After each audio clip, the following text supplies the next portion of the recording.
must give respect to these great people that we have. They're not going to be with us forever. Ladies and gentlemen, Professor Ivan Van Sertima.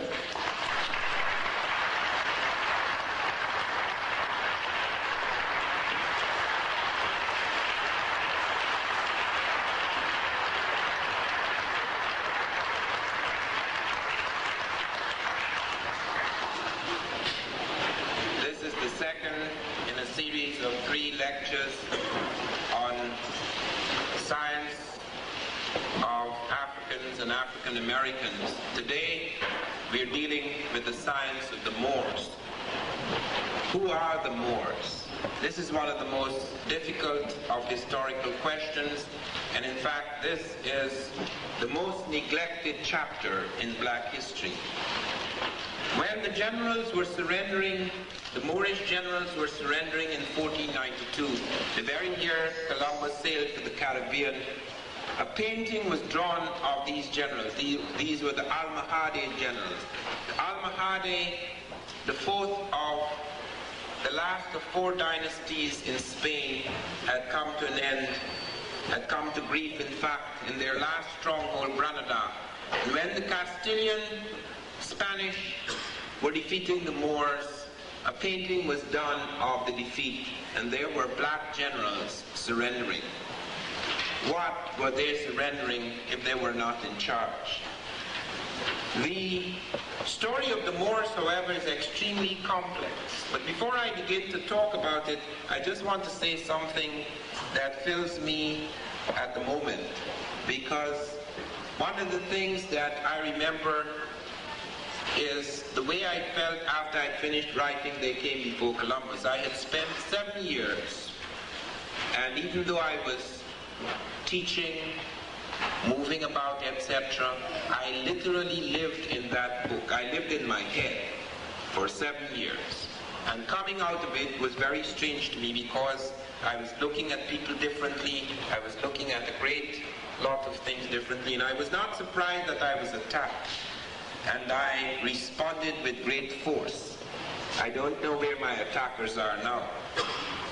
But one thing that struck me with tremendous force was the feeling of absolute loneliness.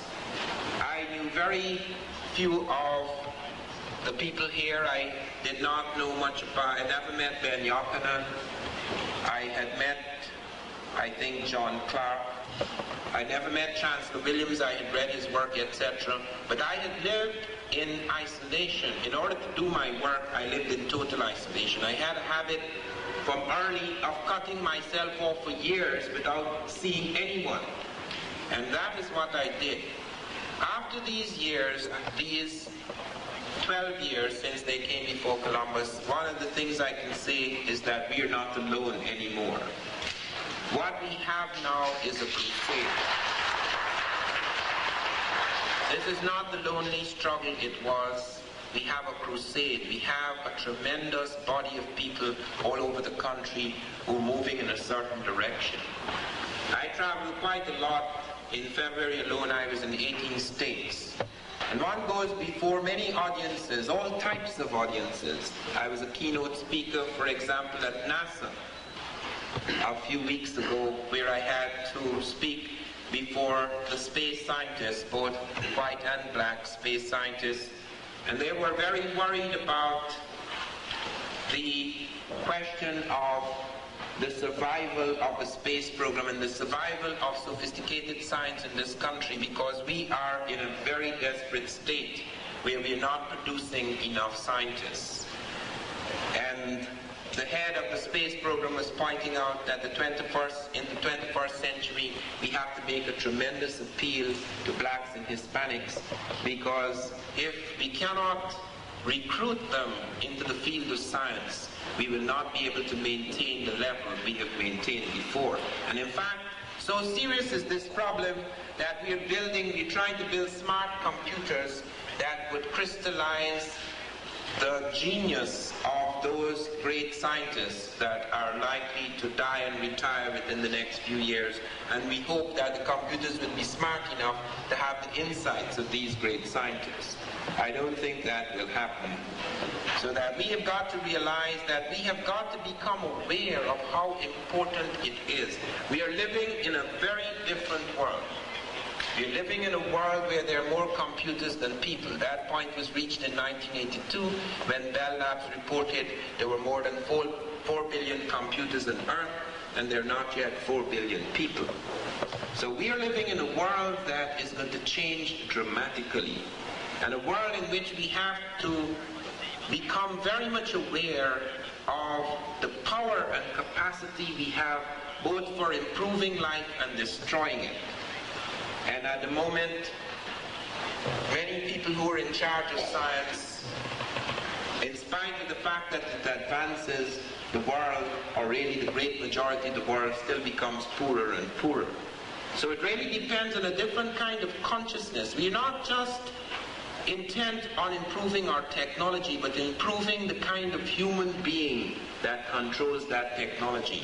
Because in the final analysis, civilization is not technology. Civilization is the humanization of the human.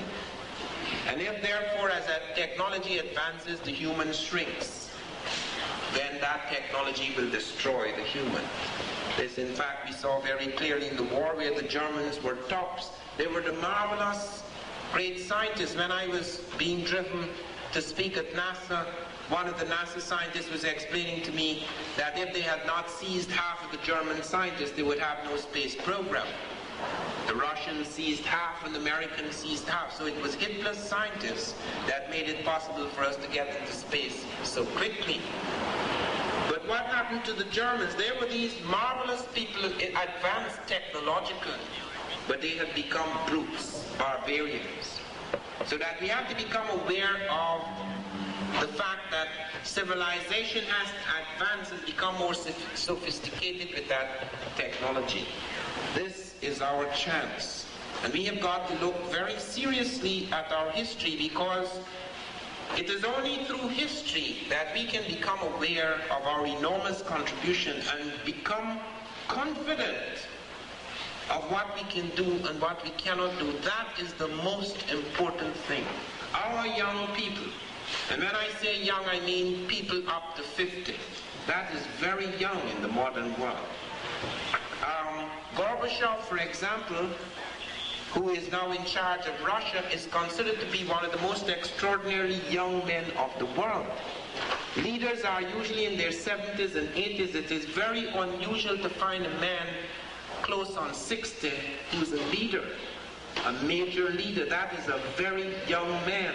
And that is something that I have to stress, because I am very startled by people who by the time they're in their mid-20s, because they didn't get a break, they say, well, I've had it. I lost my chance. When I was 28, I entered university. I got my BA at 32. And I was no special student. When I was 9, I was struck by a terrible disease which killed half of my country. I lost all my friends. Part of my brain was damaged. It didn't stop me, and it didn't make me think that, oh, I am lost, it's all over. I hear this over and over again. I even hear people going about talking about, hey, AIDS will kill all of us.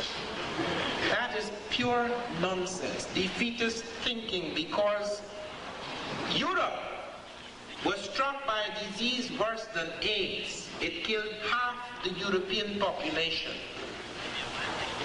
And it was not like AIDS where it was restricted for a long time to a few people. Every morning when the Europeans woke up in certain parts of Europe, the way we collect garbage, they collected bodies. Everybody, every household was struck by that disease. So you have to understand that, and they did not have the science we have today where we could say, well, in 5 or 10 years we will find a cure. There was no cure. It had to live itself out. It had to destroy, practically wiped out the population of Europe. So we have got to realize that if we are going to go back into history, we have got to use it as a force, as a positive force. History is such a force. It is like a religious thing. You become aware of these shattered fragments and parts of ourselves so that you could make yourself whole again. You cannot make yourself whole again by brooding 100% of the time on the darkness of the world. We are the light of the world.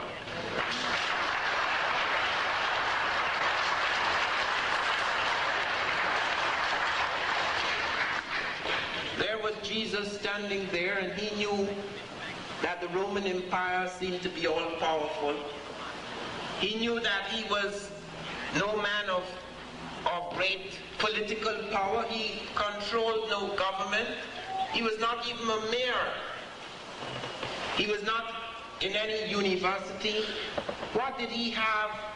Where did his strength lie? It lay in some great spiritual force, which in fact was to turn the world upside down. The very Romans who were in charge of the world, they were the people who were to become the first major European force that was to become subverted by Christianity. Do you know what they felt as they sat there and they looked out at these Christians, these ridiculous people who believed in life after death and things like that, and they looked at them and they saw them going to the lion, some of them with smiles on their faces. Do you know what it is to have all the power in the world and sit there shaking, and to see men strong enough to face lions? Then you become aware of an enormous power on earth, a tremendous moral force. That moral force fades in and fails in people when they lose a sense of their worth. And they lose a sense of their worth when they begin to crucify their imagination. They begin to destroy something inside of them by constantly brooding on the worst aspects. You must be aware of the terror of your world. No doubt about that. You cannot go about in a dream. But the terror of the world is what should give you strength. That is the test of faith, the test of force. It is not something that is supposed to defeat you. It is something that is supposed to push you into a new life, a new situation. Everything that you possess, all the imagination and energy and faith must be brought to bear when you face that darkness. It is not intended for the human to succumb in darkness. It is intended for the human to rise and transcend over darkness. That is the meaning of the resurrection and the life. If we did not do that, if the black had not done that, the black would have disappeared, because no attempt to destroy a race has been so continuous, so systematic, so extraordinary, and yet that race survives.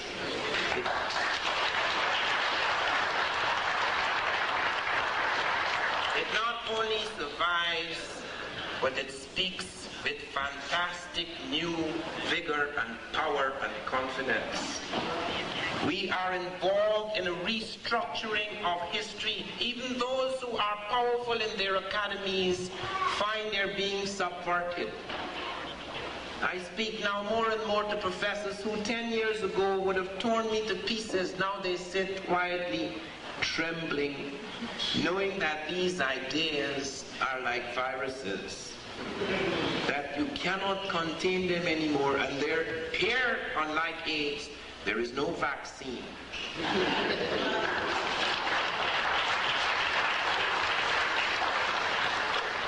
So that we are involved in a struggle in which we will win.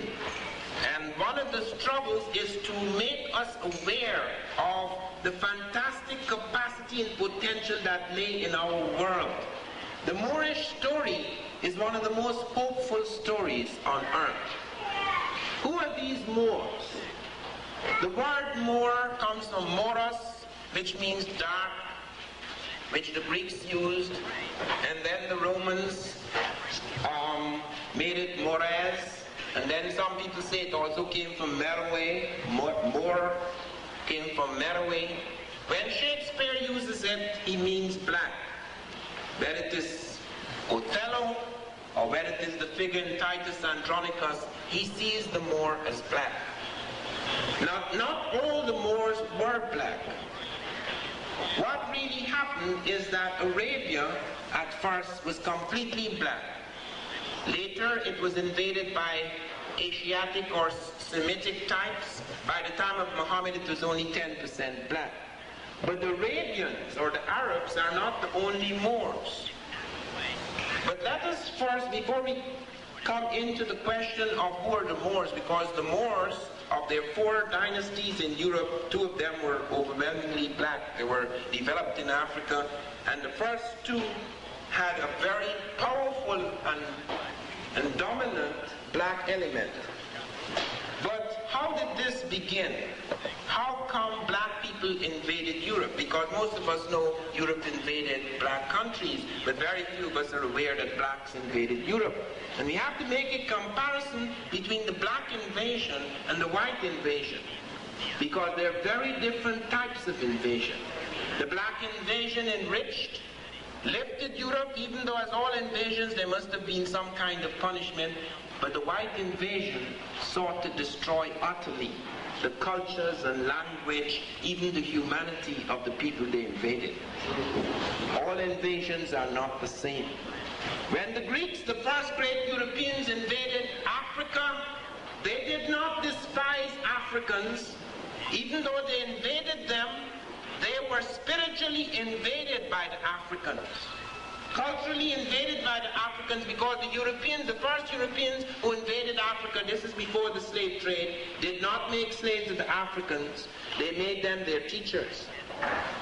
The Greeks, when they saw what the Africans had done, could not believe that Africa could be so advanced. They could not believe their arithmetic and their geometry and their calendars and their clocks and their medicine, even their religious system. Many of the goddesses that were taken into Europe were black goddesses.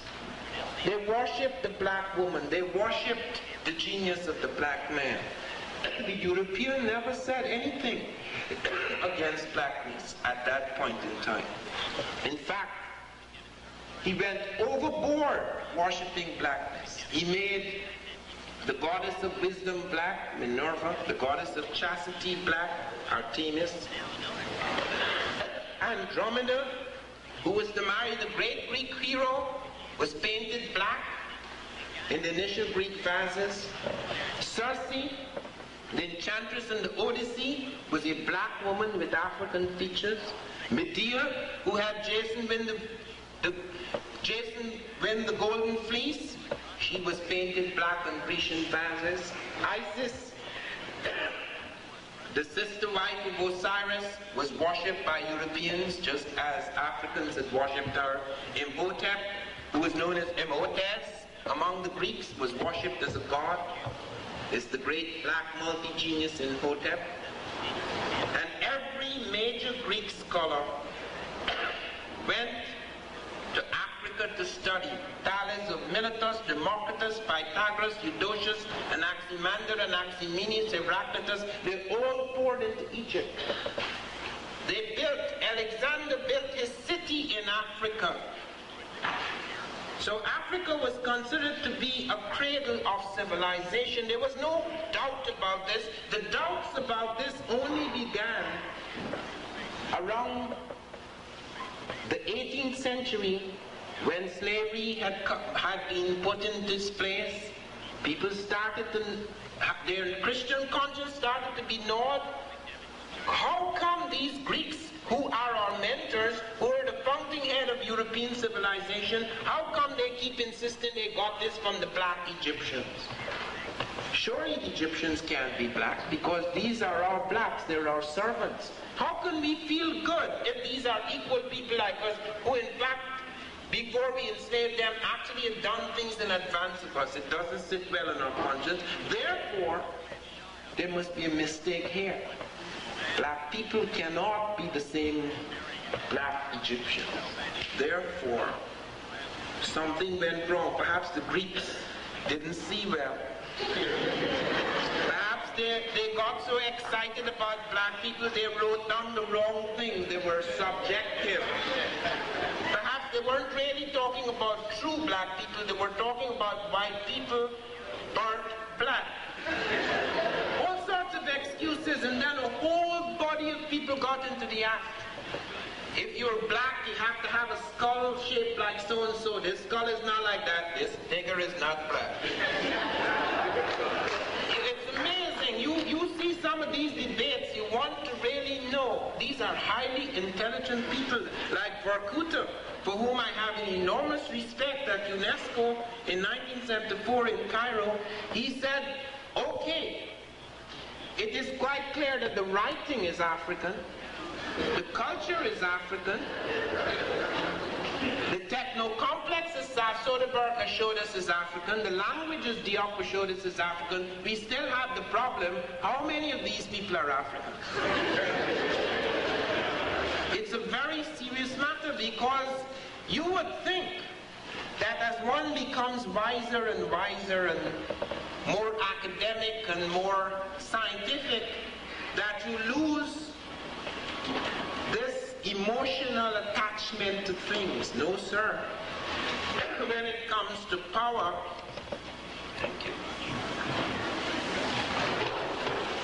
When it comes to power relationships, and when it comes to being challenged deep inside the system, right in one's guts, one does not sleep at night, knowing that you are crushing and oppressing a brother who is not only equal, but who at one time had given you critical elements in your civilization. You cannot sleep with that, therefore you have to prove to your satisfaction so that you can sleep peacefully again that that is not really a brother. It's just like when I was in Guyana, I heard of this marvelous man, this South African, very liberal South African. Strange how I forget these names of these hypocrites. What is it? Schweitzer? Yes. He said, the Negro is my brother, but he's my younger brother by several centuries. What a beautiful phrase. And we really took that. We thought that was really a compliment. At least, even though we were his younger brother by several, we were still his brother. So we felt we had joined the human family again. That is the horror of it. And we find when we go through Spanish history, no major Spanish scholar will allow you to talk about the Moors for more than half an hour. They get angrier and angrier. That is one aspect of European history that is swept under the carpet. They would not talk about that because that has haunted the generation after generation, the Spanish, the Sicilians, the Portuguese. It haunted them for centuries because the Moors did not just go in and come out. The Moors went in 711 AD. They were not totally defeated until 1492. The Moorish occupation of Europe was longer than the European slave trade. But it was not a slave trade like the European. When the Moors entered Europe, they did not destroy its culture. They did not stop the people from speaking their language. They did not put them in chains. They did not take them out of schools. They did not rid them of their sense of humanity. They did not rid them of the sense of equality. So do not compare the Moorish conquest with the European conquest of Africa. Because it's the one thing to invade, as I told you, when the Greeks invaded Egypt, it was a different type of invasion. They took it over, yes, and for a while they controlled it, but they didn't seek to destroy its culture. They fed on it. They were enriched by it. And we will see the story of the Moors as an enrichment of Europe. Europe, because of the Black Death, and of things that went before that and after that, had fallen into a dark age. Greece and Rome, the glory of Greece and Rome had faded. And when the Africans and Arabs attacked Europe in 711 AD, Europe had two universities. The Muslims, the Muslim Moors, the Islamic Moors, introduced 17 universities in Europe. 17. Europe had 2. Europe was 99% illiterate. 99% illiterate. Even some of the medieval European kings and queens did not write or read. But who are the Moors? How did this all start? It started in a sense with Muhammad. Therefore we have to say something about him. Who is he? Muhammad, like Jesus, was a very extraordinary man. He transcended the race or sect in which he was born. He developed a universal religion. First of all, he accepted Jesus. Jesus, by the way, is part of the pantheon of prophets in Islam. They did not reject Jesus. Muhammad saw Jesus as a great prophet. He only saw himself as the last of the prophets. Muhammad also encouraged commerce. That attracted the townspeople. Muhammad insisted on equality and brotherhood among all men. He made a black man his right-hand man, Bilal. And he actually talked to the fair-skinned Arabs, because they were both dark-skinned and fair-skinned Arabians, that they should not treat their darker brethren with contempt. He insisted on racial equality, and he established that in his own life by making Bilal his black right-hand man. Muhammad also insisted on conquest, that we should go out into the world and conquer it, not destroy the people, but teach them a new life, bring them that religion. He also did not seek to destroy the indigenous cultures, where he saw an indigenous culture where the Muslims entered and they saw indigenous culture. Even though they would bring their ideas, they did not completely seek to swing it around. For example, when in Walata, for example, one of the African places where Ibn Battuta visited, he went in and found that even though the Africans call themselves Muslims and they observe the festival days and various things, they still kept up their own cultural observances side by side. It's very important to note that, because many people wonder, why did Islam become so powerful? Because Islam has more converts than Christianity. It's hard to believe that, but it is true. And at that time in the world, Muhammad was just as unfortunate as Jesus. He was born among very bigoted little people, narrow-minded people. Now, I'm not saying anything against the Arabs or the Jews. People are people. People are usually narrow-minded and bigoted until a great leader arises among them and transforms them. Muhammad, in fact, nearly lost his life, because the little warring Arab tribes did not fully understand the nature of his mission, and some of them tried to kill him. Where did he flee? Into Ethiopia. And there,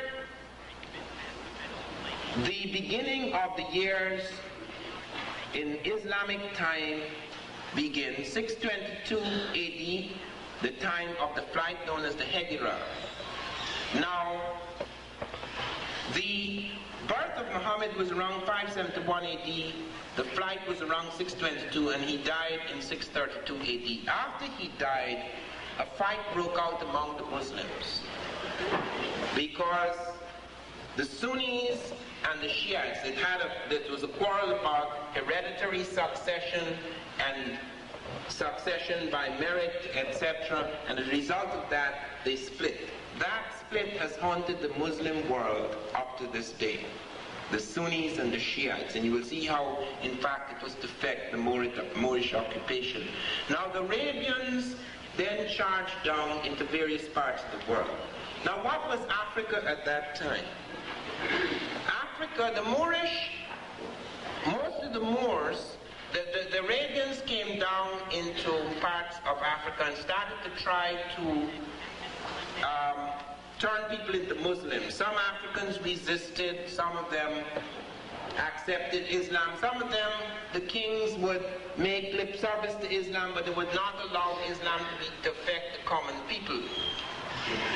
Whatever form it took in various parts of Africa, a fusion occurred between the black Moors, the Garamantes of the Sahara, who became very powerful. In fact, the Romans found they could not defeat them. They had chariots and their javelin throwers, etc. They became a very powerful, sophisticated people, at first farming and then building cities, etc.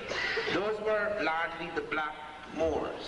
However, there came another time, Libyans, etc., people who had come into the Sahara, fair-skinned Libyans who had mixed with black types. So you have both the mixed or tawny Moors and you have the blacker Moors. Into this came the Arabian, some of them fair-skinned, some of them dark, some of them becoming dark through intermixing with the women of the Garamantes and the other African people. So it was a very mixed bunch.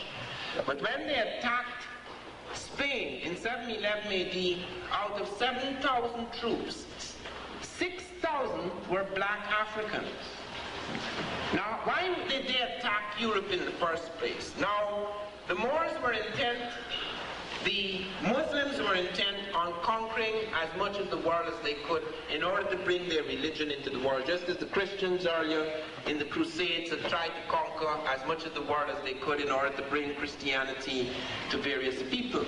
Well, the Muslims advanced in various places. They advanced into India, they advanced into China. Even to this day, you have many Muslims in India, you have many Muslims in China. In my country, half the people are Muslims and Hindus, and the other half are Christians. Okay, so that they advanced into various countries bringing their religion, and they went into Africa into marrying with various African people. They formed various states. In North Africa, there was a battle going on between the Muslim forces and someone by the name of Count Julian. There was a little Greek outpost called Ceuta on the edge of Morocco, and they kept fighting, but they could not conquer it because even though it was small, it was almost indestructible. And eventually, however, Count Julian had sent his daughter to Spain. Spain was ruled by the Visigoths under King Roderick, and Roderick seduced Count Julian's daughter. Count Julian got very upset about it and decided to join with the Africans and the Arabs, gave them ships and showed them how to get across at a vulnerable point.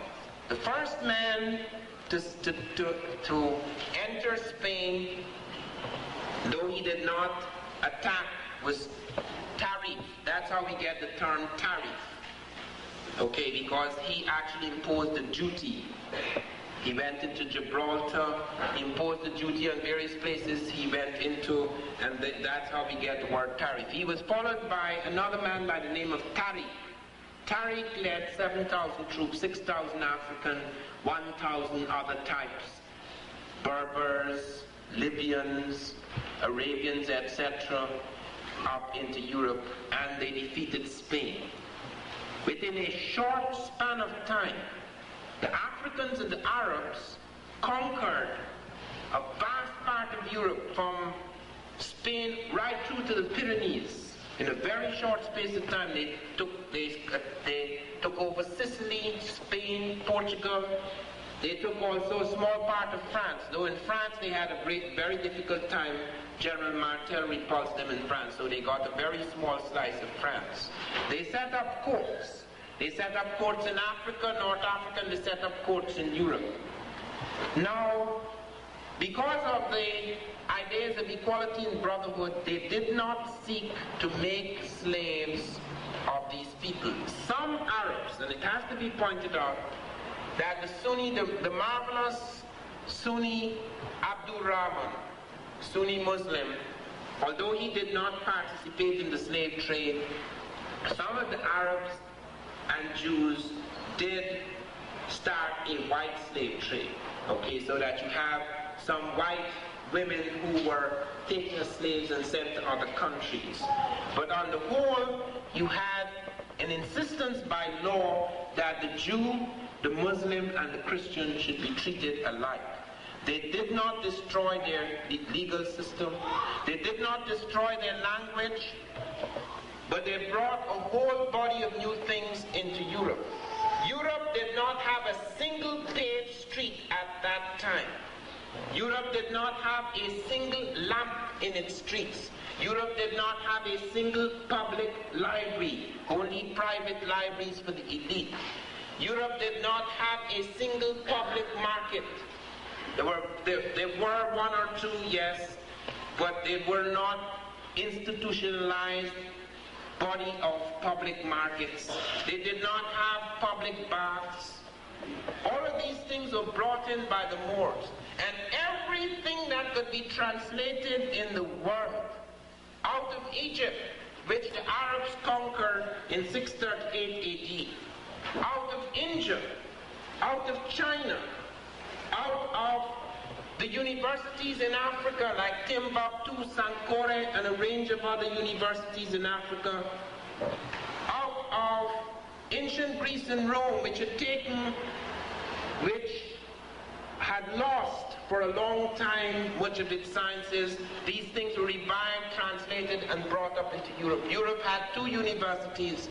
The Moors introduced 17 universities into Europe. Europe was 99% illiterate, so was the rest of the world. A few people wrote and read in Africa, a few people wrote and read in Europe, a few people wrote and read in Asia, the same thing in America. I want you to note that Africa was not backward in relation to Europe. Africa had as many scripts as Europe. Let me repeat.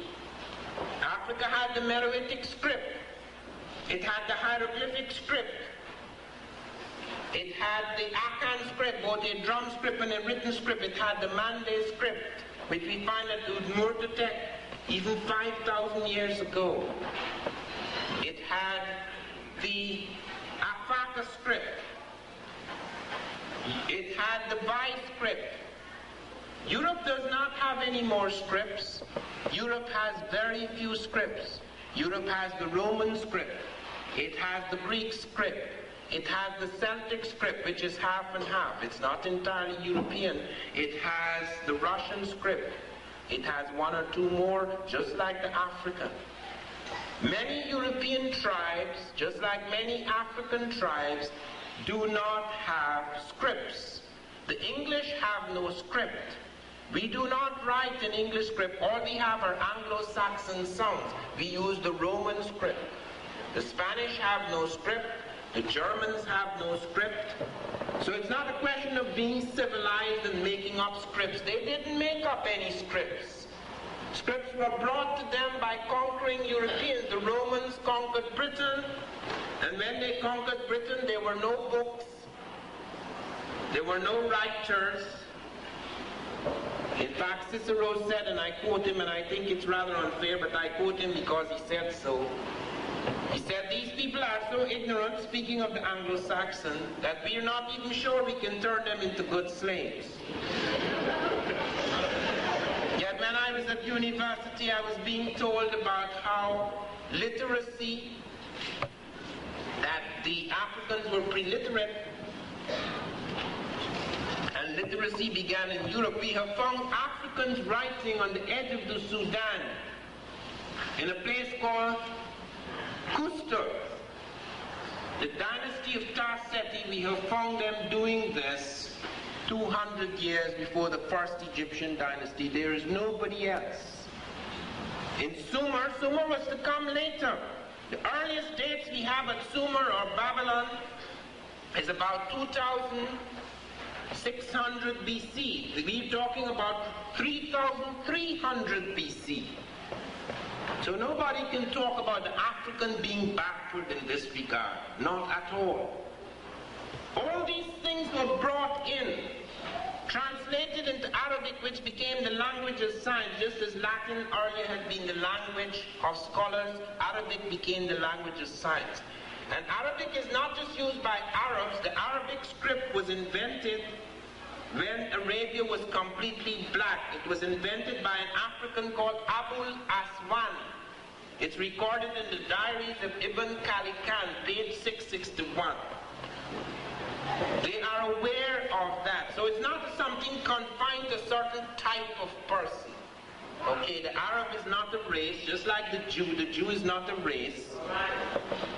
You have black Jews and white Jews. In fact, the earliest Jews were the dark-skinned types who became, then you have Semitized people coming into that sect. Then you have, in later years, the European type, which became the dominant type, a later Jew. Likewise, among the Arabs or Arabians, you have the fair-skinned type and you have the darker type. And you find with mixtures with the African type, this became even darker. Into Europe they came, and they established 4 dynasties in the heart of Europe.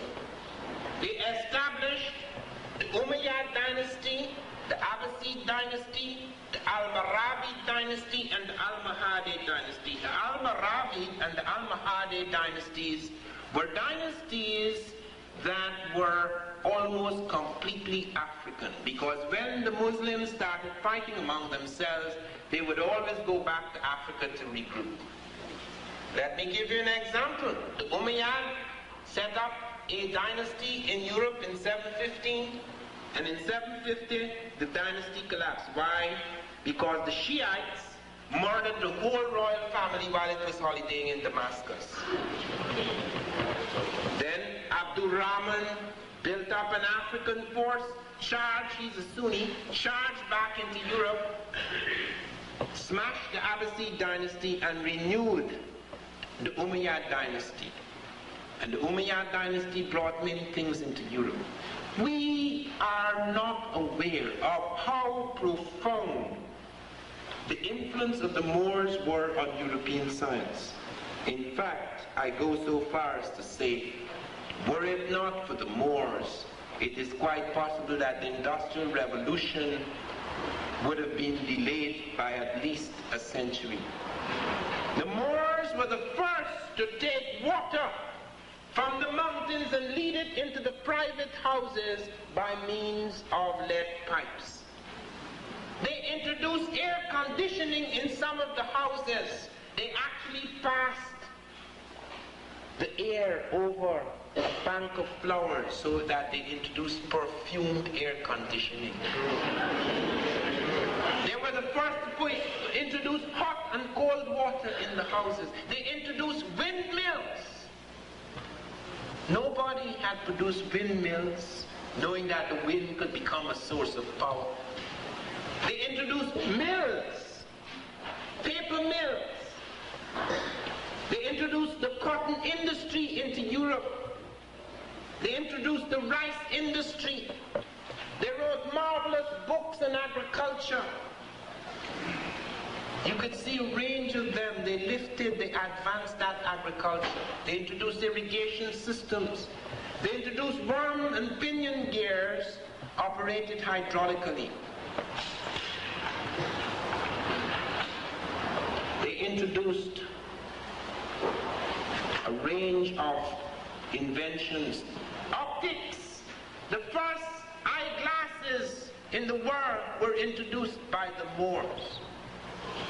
They introduced trigonometry, new concepts in trigonometry. They introduced algebra. Algebra, Europeans did not use algebra, it's an Arabic word. Algebra. Introduced algorithms. They introduced public markets. They introduced public baths. They introduced public libraries into Europe. There was not a single public library then in Europe. They paved the streets. They put lamps on the street. You could walk for miles through Cordova by the flash of lamps. There was not a single lighted street then in Europe.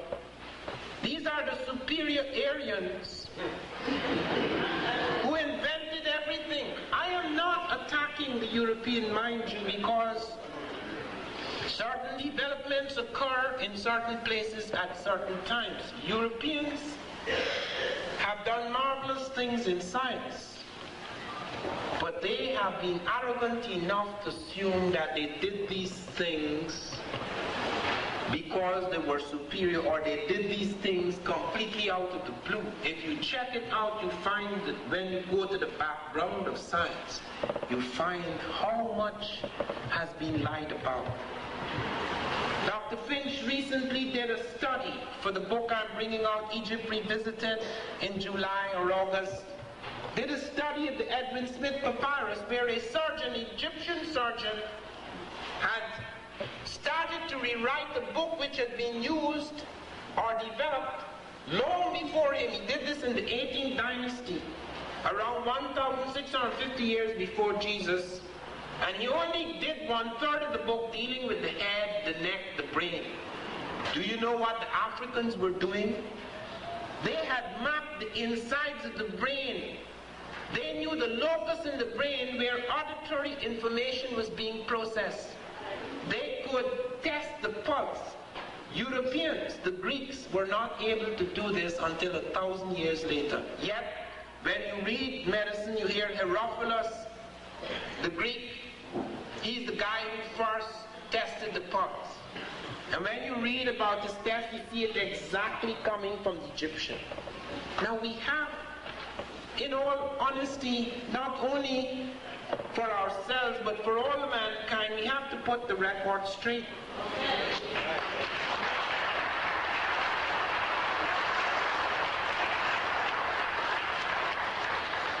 Because that is the foundation of these myths of superiority. If we do not put them straight, the black will always think he did nothing. I heard my brother say we have to start from scratch, let us face it. And we will always have this arrogance and contempt springing from people who have no ground for arrogance and contempt. What we are here to do is not to prove blacks are superior. There are no superior peoples. We're here to establish that equality is no fantasy. It's no liberal cliche or sentiment. It is rooted in hard historical realities.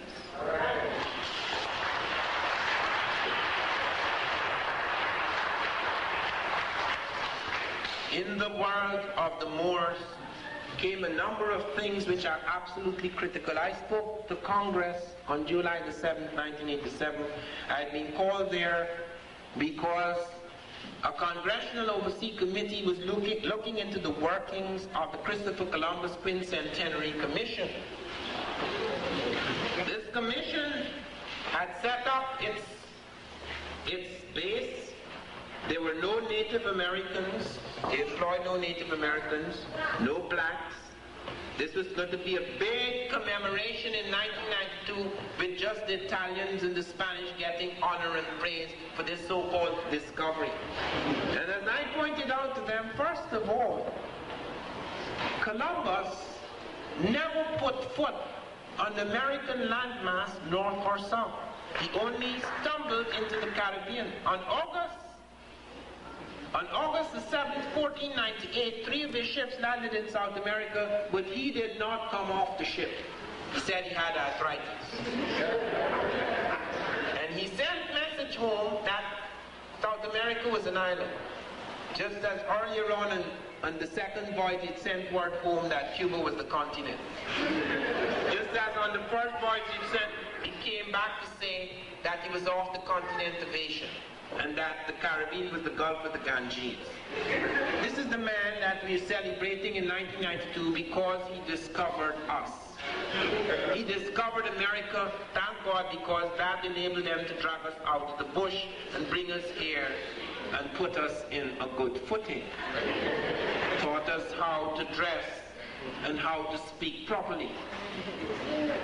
The absurdities, the lies upon which a whole civilization have been built. How can one sleep at night? How can one call a civilization Christian when it is built upon grave immorality? It is not only us, the black, who carries a burden. The white cannot sleep properly if his civilization is built on lies. Therefore, we've not only come here to save ourselves, we've come to save the world. Because to expose these fictions is absolutely vital. As I pointed out, Mr. Columbus was using a caravel. Do you know what the caravel comes from? Both Columbus and Vespucci were using caravels. The caravel comes from the Moorish caravos. The instruments on their ships, the compass, the Moors had brought in the compass. It had been refined, or rather earlier it had been brought in, though they were to refine it further. The astrolabe had been brought in out of Asia, not out of Europe. The sails on the ships of Columbus and Vespucci were Arab Latin sails which Arabs and Africans were using on the Indian Ocean. So what was so marvelous about Christopher? He went out, he struck out for the latitude of Japan, hoping to land in India. And then when he landed in the little islands in the Caribbean, he was so frightened he could not go back home and say, sorry man, you wasted your money. I did not find the riches of India. Do you know what Columbus did? He sent his notary, Fernando Perez de Luna, among the ships and made every man sign a document that he was off the coast of Asia. And he threatened his men. If they went back home and said they had not found the edge of, they were not on the edge of Asia, if there were members of his staff, there were officers of the ship, they would be fined 500 maravedis, and if they were common sailors, they would be given 100 lashes and have their tongues cut out. He was not joking. Can't go back home. That's like what happened in my country. So Walter Raleigh, Queen Elizabeth's lover, First Elizabeth, went out to my country to find the Golden City. Didn't find it, went back home, and she chopped off his head. So Columbus couldn't go back and tell Ferdinand and Isabella, I'm sorry. That's a lot of money went down the drain. And that story about the great gold, even I, as a young man, I heard that the gold was in my jungle because Orinoco, the Golden City, El Dorado, was situated in the Guyana jungle. Jimenez de Quesada, Queen Philip II, so Walter Raleigh, all of them came into my jungle searching for the Golden City and met with grief. So when I was 20 years old, I went myself into the bush with a friend of mine searching for the Golden City. Damn fool as I was at that. So it is this vision of gold, this greed, that drew ship after ship after ship in this direction. And so it wasn't because of the superiority of the ships. China reported that Africans had brought ships to them 2 centuries before Columbus.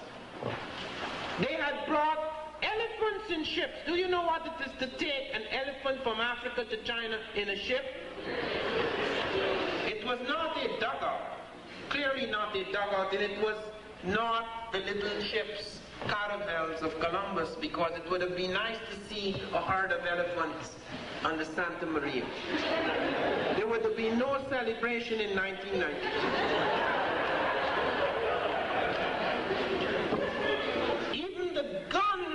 Even the gun is not European. The first evidence we have of the fire stick, as it is called, is the Moor using the gun in India as the Muslims attacked India. The Europeans took it. They didn't have gunpowder technology which had been brought out of China by the Moors. Europeans took it and it became the weapon of great devastation. And look at their number system. The Europeans did not have ciphers. They had numbers, but they did not have ciphers, which are symbols for numbers, which are critical in the development of mathematics. Because to reach a certain height in mathematics, you cannot have a cumbersome letter system. Look at the Romans, who were in advance of the Greeks. How do they count? 1 is 1, 2 is 1, 1. There's no 2. It's 1, 1. 3 is 1, 1, 1. 4 is 1 V. Then 5 is the V. Then 6 is V1. 7 V1, 1. 8 V1, 1, 1. It's all over again. Letters. They did not have ciphers. We owe the ciphers we have today to the Moors. The Moors took it out of India. We do not know how it got into India. When I was speaking at Princeton 2 years ago, I pointed out that several mathematicians had told me that these were Hindu ciphers which the Moors took out of India. When I presented that, a scholar who had studied the Hindu number system said he only found 3 of these shapes among the Hindus, so some of the other shapes must have come from somewhere else. About a year later, a gentleman, a mathematician from Philadelphia, black mathematician, discovered in a book called Mathematical Recreations by Fred Schur a picture of figures, symbols on the step pyramid of Saqqara, where there were dancers and there were people, snakes, forming these exact numbers, these symbols, 1, 0, 1, 2, 3, 4, 5, 6, 7, 8, 9 in Egypt. Now we don't know if it's a fraud. Okay, so I cannot say that it developed in Egypt, but the strange thing is that where they said it developed, we've only found 3 symbols resembling that, so we still don't know, but we know it didn't happen in Europe. Fibonacci in 1202 traveled to India, where he said he saw some of these symbols. But when he tried to introduce some of them into Europe as symbols that could be used, decimal numbers, the Europeans would have none of it. The church was in charge, and the church was superstitious, and the church said numbers are works of the devil. So that it was not used until the Moors introduced it into the commercial circles from wherever it came. For the time being, we will say it's Hindu until we find people who can tell us. I have sent out 6 mathematicians to pursue this matter, and we have not been able to go beyond that. But until we can find otherwise, it is clear that it was brought in by the Moors, and whether it originated in India or not, it was brought for certain out of India by the Moors. Now, that was not all. Every major thing, every point of excellence in the world at that time, industrial excellence, was where the Moors were. The carpets of Tulala were the finest in the world. That's where the Moors were. The leather of Morocco was the finest in the world, the tanneries of Morocco. That's where the Moors were. The blades of Toledo were the finest in the world. That's where the Moors were.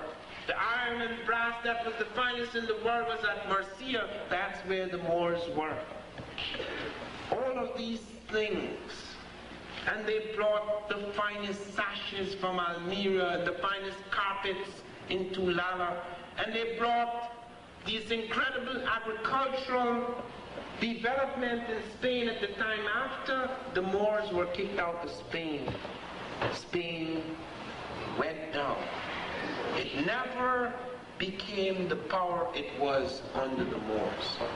They charged everything. They insisted that education was absolutely important. It was not so in the Christian world at the time. They insisted that baths were important.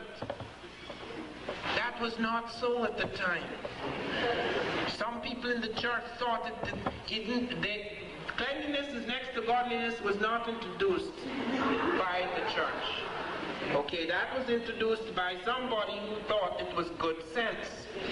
Because part of the Black Death had to do with the fact. There's a book called that deals with the dirt that developed in certain civilizations. You have to be very careful about that. This is not an attack on people. This is an attack on certain ideas, certain concepts that people had that were to profoundly affect them, and other people came in with different ideas. That is the nature of civilization. Primitive cultures do not advance easily because they are closed capsules of culture. Civilizations are open things. You're supposed to take into your system the very best that is available. If you want to study Africa and you want it to be profoundly affected by Africa, you don't eat Africa whole. You take the very best. That is why our lectures deal with the golden threads from Africa. That's why Egypt became great. Egypt drew on the finest things out of Africa. Its hieroglyphs, you could see, you could trace it back in various parts of Africa. You could see the various forms, the animals, etc., the religious ideas. We are now startled to find, when we look at Egyptian ideas of creation, and ideas of creation among the Dogon, ideas of creation among the Bambara, we begin to see the fantastic sophistication involved.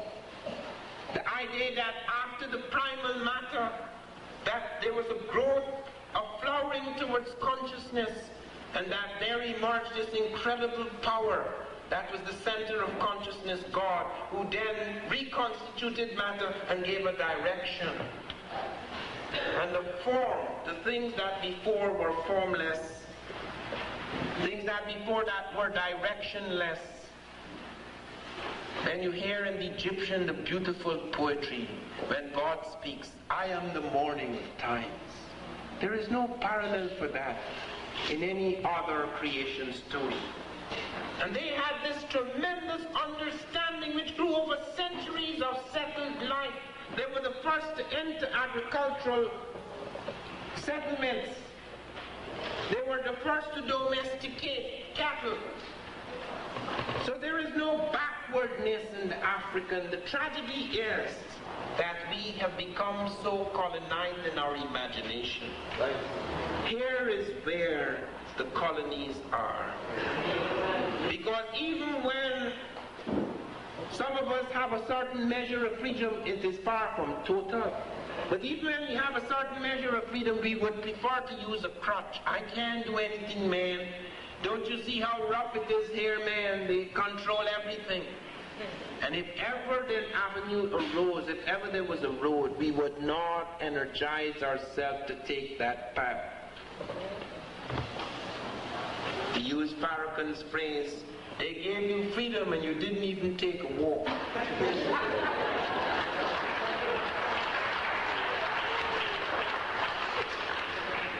So we have got to use this as power. Ideas are force. That is the vitality. Matter is nothing. It is the spirit. It is this fantastic thing that spins around matter, that turns it around, that gives it power, form, force. That's how the universe was born. God is force. God is power. God is form. God takes that primal matter and reconstitutes it. That's what we do as men, as women. That is what you do in life. You have this thing here, and you do with it what can give direction and beauty and form and morality. So when we go back into history, let us draw upon these essences so that they fill us with a new force.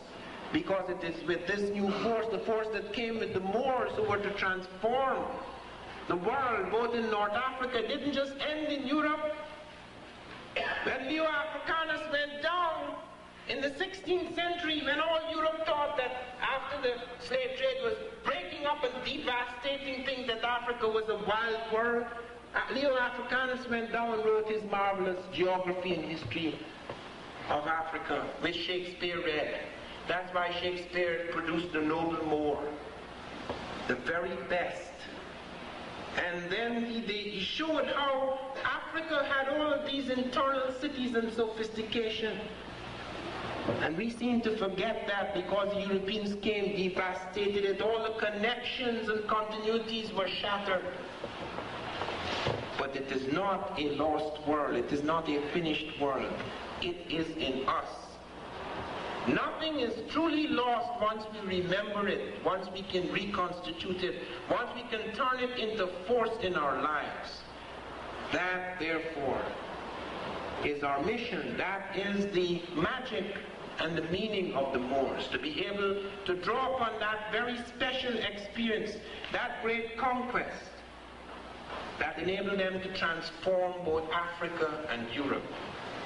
I want to close by saying, and this is something that reminds me very much of Césaire in his great poem, Return to My Native Land, as he ends with these words, or words similar to these.